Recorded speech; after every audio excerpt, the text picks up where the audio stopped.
is possibly like required coursework that undergraduates might be able to take? Like if they were to take like an anti-racist course in undergraduate, do you think that that might help address the systemic changes if everyone coming through the university was on the same baseline, so that you're not having to constantly have the people of color unpack what is and isn't racist, how microaggressions work, and what have you? Do you think that that might be useful for not just obviously your university, but universities across the board? Yeah, I definitely, so I have two feelings about this. Okay. One, I think like required diversity training is a pretty good idea, or like offering classes that exclusively talk about like racial dynamics and the history of racism in America to undergrads is a great idea, because that's a great way to introduce people to these ideas. What would be better though, is if we taught racism and how race has interacted with every aspect of academia in every class, where because racism is an ocean I live in. Right. Why isn't it an ocean you live in? Right. Right. So if we're talking about history, we can talk about these historical events, but we can also talk about these historical events from the perspectives of people of color. Right. If we're talking about science, we can talk about how that research was done. And we can also talk about the research that was ignored because it was done by people of color. Right. Right. Like if we can make like talking about racism normal, talking about racism something anyone can do because we've all encountered it in everything we've studied. Yeah. It becomes a much easier problem to tackle because it's not this like strange thing that we don't understand and we don't know how to recognize. You can be taught how to recognize racism in every field of academia if we chose to. So how would that look like for a professor who maybe has no lived experience with any of this and is being told, you know, hey, this is something that we all need to get on board with. Every class should be thinking about this and thinking about including it in some way in their curriculum. How do you advise professors on going about actually doing that? Yeah, so this is, I get hit with this question pretty often. And I think some people forget that people study race. So there are there are academics who do this just this, like all the time. Right. So professors can actually use their colleagues, like their colleagues' research to educate themselves, right? They can actually read the papers like how they would if it were science, right? But that's enabling them to understand the problem better.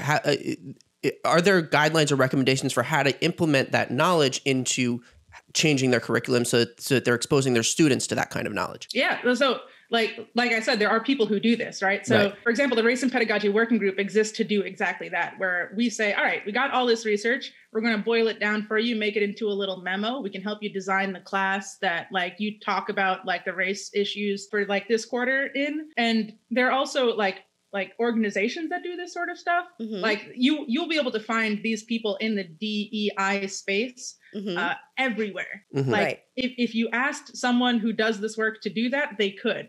The resources already exist. We can either like teach you individually, professor, how to do this, or we can teach a whole group of you, or we can like lead a workshop for a whole bunch of students. Like the information exists. It's just a matter of like giving us the authority to teach you what's going on right now. And I think a lot of professors are not comfortable with the idea of someone who's much younger than them, lower authority than them, telling them like, you don't know what racism is and I'm about to school you. Right. Like no one. Right. Well, I mean, this is a problem of you know, any new endeavor is that, you know, right now you're going to have some of that pushback just because old people tend to think they know everything and aren't as open to change as younger people. But that's the beauty of time, is that, you know, as we go forward in time, you're going to become more and more esteemed and being able to look down on other people and tell them what to do as well. So hopefully that changes as we move forward. But I'm just wondering, like from a practical perspective, like obviously it makes sense, you know, teaching classes about this kind of stuff.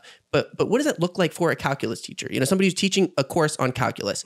How do they change that course to include some of this kind of stuff? Just like practically speaking, as an example. Yeah. So this is something that definitely comes up where like you're talking about things like physics and calculus, and it's just like very like, we're just going to talk about numbers right now, or we're just going to follow how numbers work. Right. But like racism has been a part of calculus. Right? Okay. We know that like there are very few Black mathematicians, and you can spend like a class unpacking that and really like thinking about why that is, right? If you happen to have like that one Black student in your class, and you pause like the hardcore like mathematical like practices for a minute to say like, hey, we want you here. That's going to be a really big experience for that student, one. Right. And two, Absolutely. It's going to introduce all of their classmates to these problems that they have no idea that this one student is facing. Right. And so you don't necessarily have to be like, the math of racism is, although you could, and that actually would probably be a really fun class where you'd like statistically analyze like how racism works. Yeah, that actually like, sounds like I would take that class, to be honest. Like that does sound really fascinating. But I think it's worth like taking the time to just like stop the actual like precise thing that you're studying and say, let's look at the bigger context of the field, right? Because I've been in like bio classes where we take a pause and we talk about like being a researcher or like working in biology as a field. Like if you're considering a career in biology, then here's what you need to know. Right. So if like in a calculus class, if they're going to pause and say, if you're considering a career in math, this is what you need to know, then you should also be able to pause and say, the field of math has this problem. Right.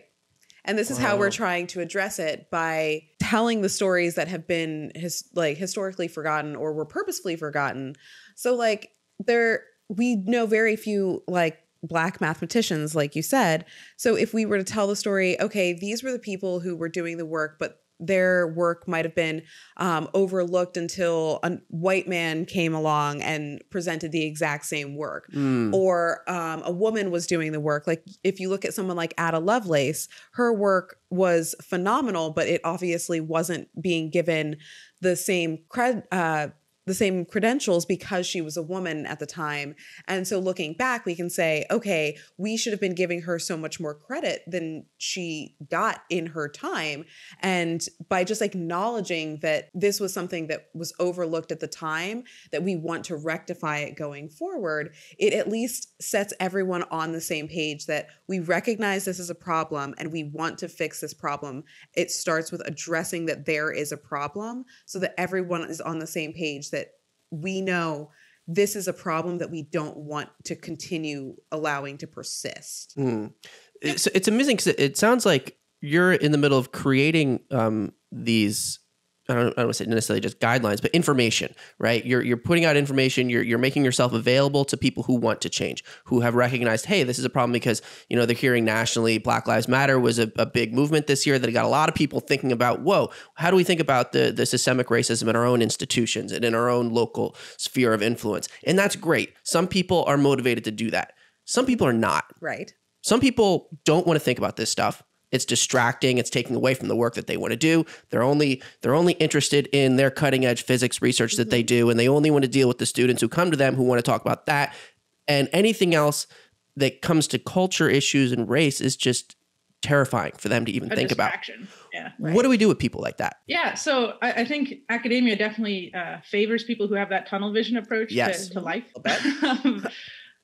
But I think you have to, as an institution, right? So I think of this as on the level of an institution, you decide what the foundational principles of your institution are, right? So at UChicago, one of our foundational principles is free expression, right? We're very, very into free speech, right? And that is, the purpose of that is to facilitate free academic discourse, so people can talk about crazy ideas and then come up with crazy discoveries and really push the boundaries. They want to foster innovation by fostering free discourse. If you add anti-racism to your foundational principles of your institution, tunnel vision isn't part of your institution.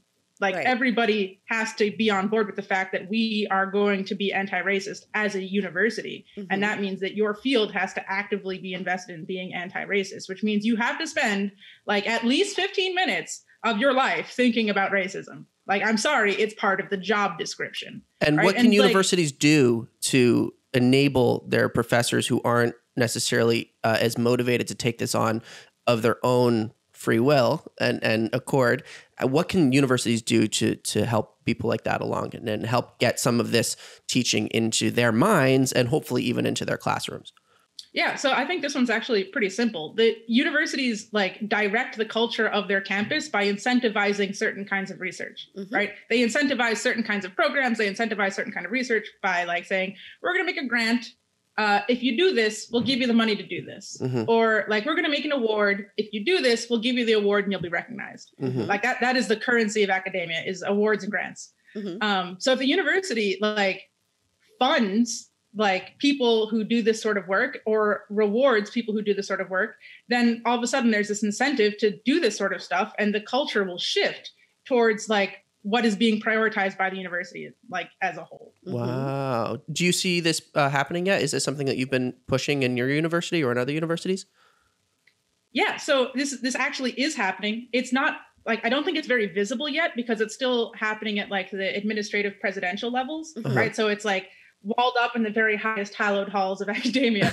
But eventually, I think it's going to become more noticeable where we have like provosts of diversity and inclusion, which have like grants for diversity and inclusion projects or awards for recognition of like good anti-racist teaching, that sort of stuff.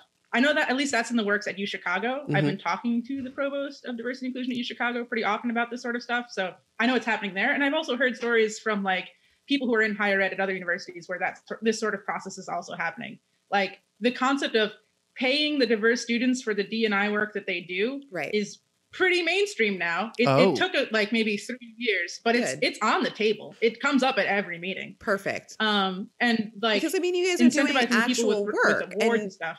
You're doing work that like is improving the university. Right. If you were living in an apartment, right? If going to a university is living in an apartment, you're basically adding a new fridge to the apartment. You're changing out all of the appliances to be stainless steel. You're changing the counters to be granite. Like you're improving the space for the next tenant, even if you move out.